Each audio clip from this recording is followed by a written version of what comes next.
오늘도 현장에서 그리고 실시간 온라인으로 함께 예배하는 모든 성도님들께 감사드립니다.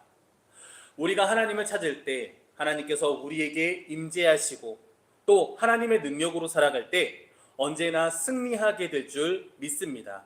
특별히 굉장히 덥습니다.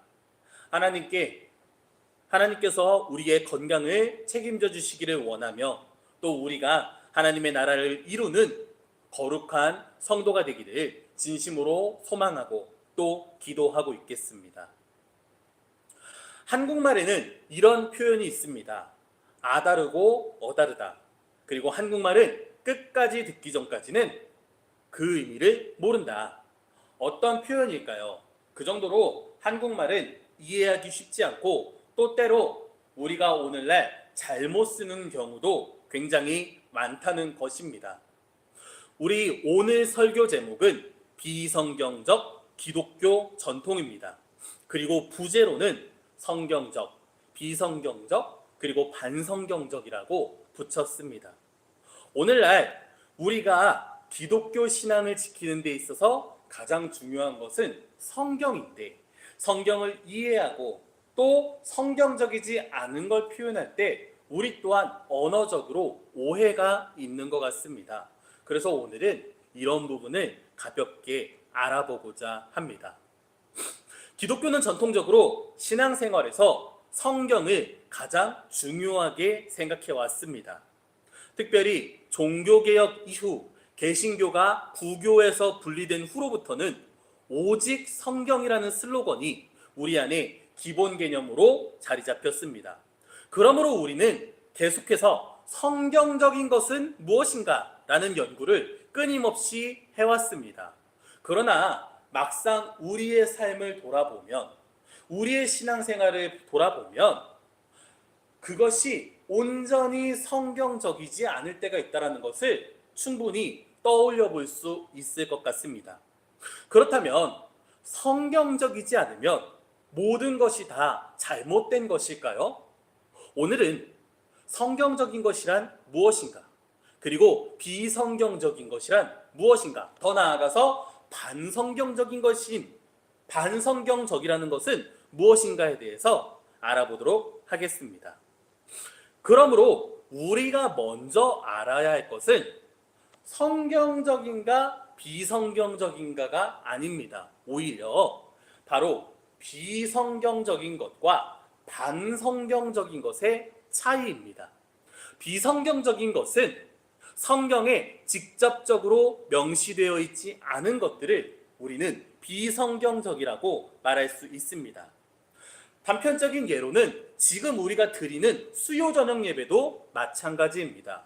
우리가 한국교회 전통으로서 매주 수요일 저녁 함께 모여 예배하는데 사실 성경에는 수요 예배에 대한 어떤 명시적인 지시나 개념이 없습니다.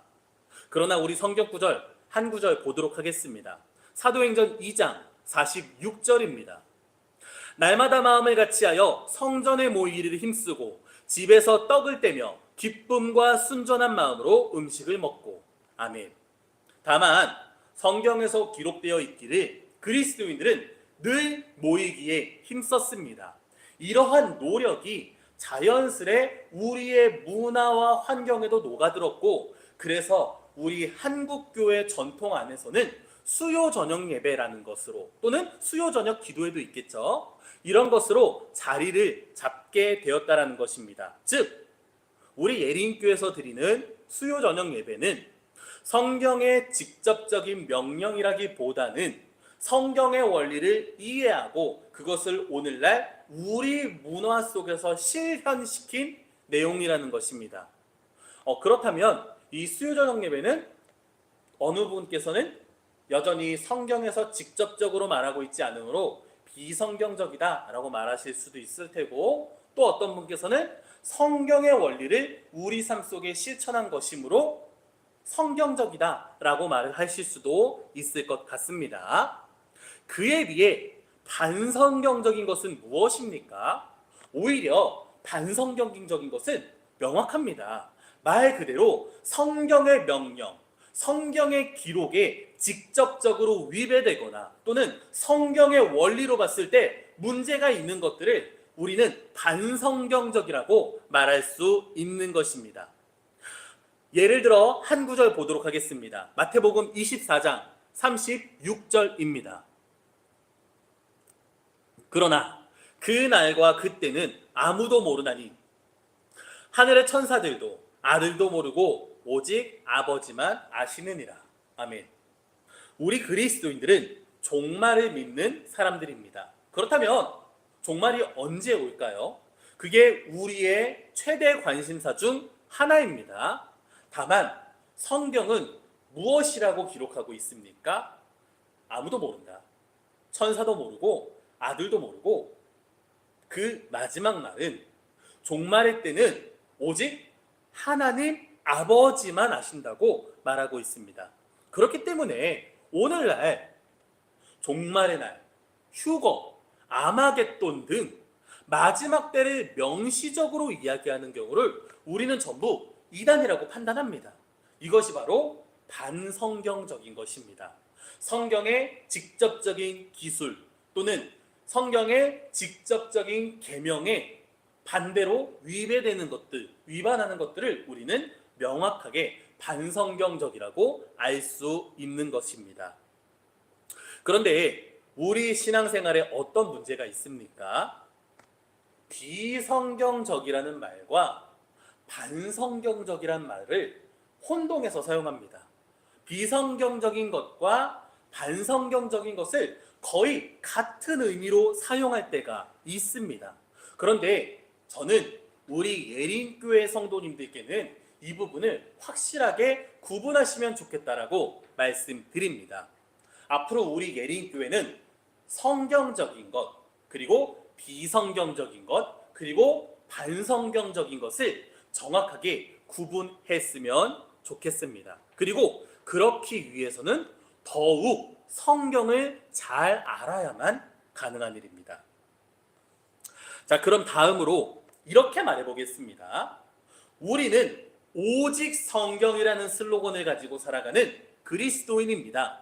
그렇다면 성경에서 말하지 않는 것, 즉 비성경적인 것이 결국은 반성경적인 것 아닙니까? 왜냐하면 성경적이지 않으니까요. 실제로 이에 대해서는 첨예한 대립이 있습니다. 정말 많은 연구가 있습니다. 먼저 아마 그리스도인들 중에는 반성경적인 것을 옳다라고 말하는 경우는 없을 것입니다. 그러므로 반성경적인 것은 무엇인지 명확하고 또 논란의 여지가 없습니다. 그러나 비성경적인 것을 어떻게 이해하는가는 계속해서 많은 논란과 토론이 있습니다. 대표적으로 이를 이해하기 위해서는 화이트리스트와 블랙리스트로 나눠볼 수 있을 것 같습니다. 화이트리스트는 즉 허용 목록이고 블랙리스트는 차단 목록으로 이해할 수 있습니다. 화이트리스트는 안전하다고 확인된 내용만 허용하는 것이고 블랙리스트는 위험하다고 판단된 것을 적극적으로 막고 거기에 포함되지 않은 나머지는 전부 허용하는 개념입니다. 이것을 성경에 대입해 본다면, 그러니까 비성경적인 이야기에 대입해 본다면 화이트리스트는 오직 성경적으로, 즉 성경에 나와 있지 않다면 그 모든 것을 거부해야 된다는 입장입니다. 거꾸로 블랙리스트, 즉 성경에서 안 된다라고 명시적으로 말하는 것들만 거부하고 성경에서 표현하지 않고 있는 것들은 괜찮다라는 주의인 것입니다. 오늘날 우리들이 가지고 있는 기독교 전통 속에서도 비성경적인 것들이 있습니다. 먼저 반성경적인 것들은 안 됩니다. 그러나 우리가 지금 보고자 하신 것은 비성경적인 기독교 전통입니다. 그렇다면 오늘날 우리가 가지고 있는 비성경적 전통들을 화이트리스트나 또는 블랙리스트로 따져볼 수 있다는 것입니다. 그리고 그렇게 따져봤을 때 성경에 위배되지 않으니 문제없다라는 쪽과 성경에서 말하지 않으니 안 된다라는 쪽으로 나뉠 수 있겠죠. 단순히 지금으로부터 한 20-30년 전에 제가 굉장히 어렸을 적만 해도 어른들께서 그런 말씀들을 하셨어요. 어떤 어른들은 찬송을 부를 때 박수도 치면 안 된다라고 말씀하셨던 경우가 있어요. 또는 드럼이, 그러니까 우리가 찬양을 할 때 치는 북, 드럼이 과연 예배당 위로 올라가도 되는가 안 되는가 가지고도 논란이 있었던 그런 생각이, 그런 기억이 있습니다. 우리 성도님들께서는 어떻게 생각하십니까? 이걸 따지는 것도 분명 굉장히 중요한 일입니다. 우리 한 구절 더 보겠습니다. 마태복음 15장 1에서 2절입니다. 그때에 바리새인과 서기관들이 예루살렘으로부터 예수께 나와 이르되 당신의 제자들이 어찌하여 장로들의 전통을 범하나이까? 떡 먹을 때에 손을 씻지 아니하나이다. 아멘. 이에 예수님께서 이렇게 대답하십니다. 다음 구절 마태복음 15장 3절입니다. 대답하여 이르시되 너희는 어찌하여 너희의 전통으로 하나님의 계명을 범하느냐. 아멘. 자, 우리가 한번 개념을 이제 엄밀하지는 않지만 명료하게 정리해 보겠습니다. 성경적인 건 옳습니다. 반성경적인 건 틀립니다. 그런데 이 중간에 비성경적인 부분에 논란이 있는 것입니다. 그것을 가리켜서 오늘날 우리는 기독교 전통이라고 표현할 수 있을 것 같아요. 물론 기독교 전통 안에는 성경적인 것들도 당연히 있죠. 그런데 이 전통이 하나님의 나라를 세우는 데 도움이 되면 좋은 것인데 때로는 이 전통이 오히려 하나님의 계명을 어기게 할 때도 있다라는 것입니다. 이게 바로 성경 시대에서부터도 문제가 있었고요. 실제로 오늘날에도 이런 것들이 계속해서 이슈가 되고 있다는 것을 아셔야 됩니다.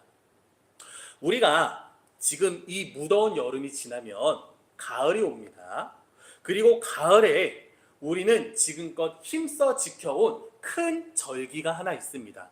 바로 무엇입니까? 추수감사절, 추수감사주일입니다. 그런데 그거 아십니까? 추수감사절은 미국의 기독교 문화로부터 시작된 그런 절기입니다. 과거 미국의 교회가 세워지고 그리스도인들이 미국 땅에 정착해 살아갈 때 드디어 어려운 시기를 이겨내고 추수의 기쁨을 느낄 때 그것을 감사함으로 시작된 절기가 바로 추수감사절입니다. 그러니까 우리나라 명절인 추석과 그 의미가 비슷합니다. 그러므로 어떤 분들께서는 이 추수감사절이 추수감사주일이 비성경적이라고 이야기하십니다.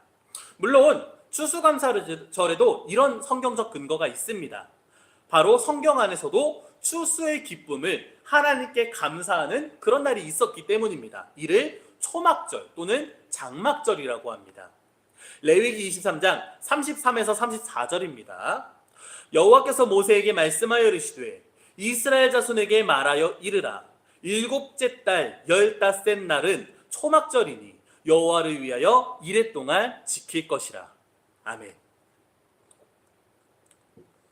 그런데 이 초막절, 그러니까 이스라엘 민족들이 추수의 감사를 드리기 위해 지켰던 이 초막절이라는 절기가 추수감사절의 근거라고 말한다면 제 생각에는 오히려 오늘날 우리는 추수감사절이 아니라 초막절을 지키는 것이 더 옳은 것이 아닌가? 그게 더 성경적인 절기가 아닌가? 그런 생각이 들기도 합니다.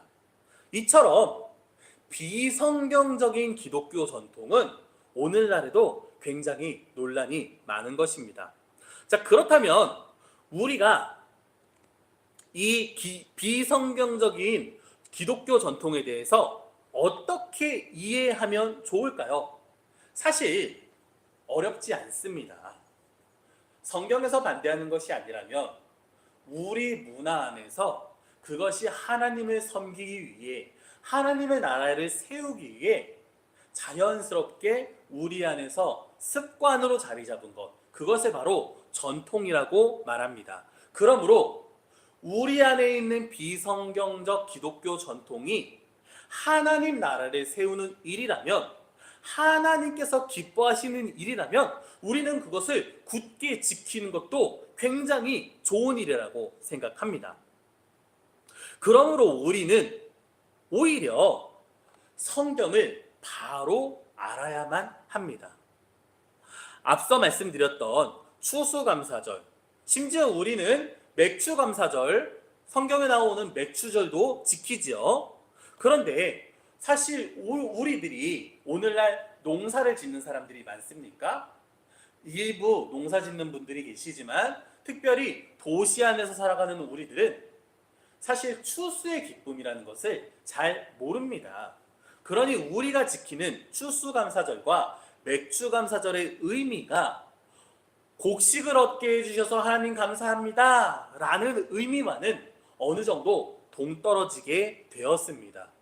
그렇다면 이것을 우리가 온전히 성경적인 절기로 지키는 것 또한 맞지 않겠죠. 오늘날 우리 상황에 맞는 새로운 전통이 생겨나는 것은 자연스러운 일입니다. 그래서 과거 우리나라의 교회가 처음 들어올 때 선교사님들이 정한 한 가지 원칙이 있습니다. 바로 토착화입니다. 그 나라에 가서 복음을 전할 때는 그들의 문화와 풍속과 습관에 조화되게 한다는 것입니다. 그래서 오늘날 우리 한국교회만의 특색이 존재하는 것입니다. 자, 다시 정리해서 말씀드리겠습니다. 성경에 명시되어 있지는 않지만 우리가 신앙생활을 하면서 그 안에 자연스레 자리 잡은 것을 전통이라고 합니다. 좀 더 풀어서 얘기하자면 비성경적 기독교 전통이라고 말할 수 있을 것 같습니다. 물론 기독교 전통 안에는 성경적인 전통도 당연히 존재합니다. 그런데 우리는 앞으로 비성경적 기독교 전통을 볼 때 어떻게 이해해야 하는가? 그 가치를 충분히 인정하고 그것을 통해 성경 말씀을 더욱 풍성하게 하고 하나님 나라를 세우는 일이라면 더욱 지키고 강조할 수 있다는 것입니다. 거꾸로 예수님께서 바리새인들을 지적하셨듯 장로들의 전통이 하나님의 계시를 오히려 퇴색시킨다면 그것은 분명 잘못된 것이라는 겁니다. 오늘 우리 성도님들께 한 번 더 강조합니다. 우리가 앞으로 신앙생활을 할 때 성경적인 것 그리고 비성경적인 것, 비성경적인 것이 꼭 나쁘다는 것은 아닙니다. 그리고 옳지 않은 반성경적인 것을 확실히 구분할 줄 아는 지혜가 있기를 간절히 소망합니다. 우리가 이것을 지혜로 잘 분별할 수 있을 때 우리의 신앙생활은 한층 더 깊어지고 하나님을 찬양하는 그런 삶을 살 수 있게 됩니다. 성경 한 구절 더 읽어보겠습니다. 갈라디아서 5장 6절입니다. 그리스도 예수 안에서는 할례나 무할례나 효력이 없으되 사랑으로서 역사하는 믿음뿐이니라. 아멘. 자, 이제는 성경적인 것이 무엇인지, 비성경적인 것을 어떻게 이해해야 될지, 반성경적인 것을 어떻게 분별해야 될지에 대해 간단하게 이야기를 나눴습니다. 그렇다면 이제부터는 이것을 어떻게 분별할 수 있습니까? 어떻게 해야 될까요? 그 부분에 대해서 잘 알아봐야 될 것 같습니다. 그리고 당연히 오히려 이때에 제일 중요한 것은 근본으로 돌아가서 가장 성경적이어야 한다는 것입니다. 호세아 4장 6절입니다. 내 백성이 지식이 없으므로 망하는도다. 네가 지식을 버렸으니 나도 너를 버려 내 제사장이 되지 못하게 할 것이요 네가 네 하나님의 율법을 잊었으니 나도 너의 자녀들을 잊어버리리라. 아멘. 한 구절 더 보겠습니다. 마태복음 22장 29절입니다. 예수께서 대답하여 이르시되 너희가 성경도 하나님의 능력도 알지 못하는 고로 오해하였도다. 아멘. 우리는 성경을 알아야 됩니다. 바로 알아야 됩니다. 그래야 성경적인 것이 무엇인지, 비성경적인 것이 무엇인지, 비성경적인 것 중에 우리가 전통으로 세울 것은 무엇이고, 비성경적인 것 중에 잘못된 것이 무엇이고, 더 나아가 아예 우리가 손대면 안 될 반성경적인 것이 무엇인지를 바르게 판별할 수 있다는 것입니다. 그러기 위해서는 성경적이어야 됩니다. 성경을 읽으셔야 되고요. 그 성경 말씀을 이해해서 오늘날 우리가 살아가는 우리의 삶 속에 적용할 줄 알아야 됩니다. 그 기록된 성경 말씀을 우리 삶 속에 드러낼 줄 알아야 우리는 그때야 비로소 성경적인 것, 비성경적인 것, 반성경적인 것을 바로 이해할 수 있습니다. 정리하겠습니다. 우리는 오직 성경이라는 슬로건으로 살아가는 성도입니다. 그러나 우리 신앙생활 안에는 비성경적인 것과 반성경적인 것들도 분명 있습니다. 그렇다면 그것을 바로 알고 지킬 것은 지키고 없애야 할 것은 없애는 성숙한 성도가 되어야 합니다. 특히 반성경적인 것은 더욱 멀리해야 합니다. 그리고 특별히 어려운 것은 우리는 때로 비성경적인 것과 반성경적인 것을 동일시할 때가 있는데, 우리가 성경적이어서 우리에게 지혜가 있어서 명확한 기준을 세우고 구분해야 합니다. 그리고 비성경적인 것 안에서도 우리가 오히려 하나님의 말씀을 더욱 지키기 위해, 하나님의 나라를 더욱 풍족하게 만들기 위해 지켜야 될 비성경적 전통들이 있는 것이고, 때로는 바리새인들이 지키던 장로들의 전통처럼 오히려 하나님의 계명을 가리게 된다면 이제는 치워버려야 할 비성경적 기독교 전통과 함께 반성경적인 것들이 있을 것입니다. 그리고 이것을 우리는 잘 분별할 줄 알아야 됩니다. 그리고 그렇게 하기 위해서는 오히려 우리는 성경적이어야 합니다. 성경을 읽으셔야 되고요. 성경을 이해하셔야 됩니다. 성경이 우리에게 무엇이라고 말하고 있는지, 성경에는 어떤 원리가 담겨져 있는지를 알아야 성경적인 것이 무엇인지, 비성경적인 것이 무엇인지, 반성경적인 것이 무엇인지, 그리고 비성경적인 것 중 안에서는 우리가 지킬 전통과 이제는 없애야 할 잘못된 관습이 무엇인지를 바르게 구별할 수 있는 것입니다. 이것이 우리의 신앙을 한층 더 성숙하게 하는 길이고, 또 하나님을 섬기고 하나님께서 우리에게 원하신 일을 바로 알고 실천하게 되는 능력이 됩니다. 우리 성도님들께 소망합니다.